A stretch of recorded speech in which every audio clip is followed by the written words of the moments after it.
Relation ప్రాబ్లమ్స్ని create చేసుకుంటుంది మీరే. ఇది ఎలాగంటే, ఒక అయస్కాంతం ఇనుమును మాత్రమే ఆకర్షిస్తుంది. మనం ఆ ఇనుమును తీసి మళ్ళీ పడేసినా మళ్ళీ అలాగే అట్రాక్ట్ చేస్తూ ఉంటుంది. ఎన్నిసార్లు తీసేసినా అలాగే అట్రాక్ట్ చేస్తూ ఉంటుంది. అలాగే మనలో కూడా ఈ రిలేషన్షిప్ ప్రాబ్లమ్స్ని తీసుకొచ్చేటువంటి విషయాలు మనలో స్టోర్ అయిన ఎన్నో ఉంటాయి. అవి ఎప్పుడైనా స్టోర్ కావచ్చు. చిన్నతనంలో, కొన్ని సందర్భాల్లో.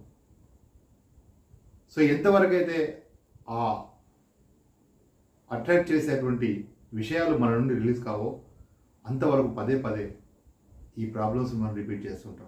మరి ఈ ప్రాబ్లమ్స్ నుండి మీరు బయటపడాలనుందా? అయితే వెబినార్ అటెండ్ కండి. అదేవిధంగా దానికి సంబంధించినటువంటి విషయాలు తెలుసుకొని మీ జీవితంలో అద్భుతమైన రిలేషన్స్ని ఏర్పరచుకోండి.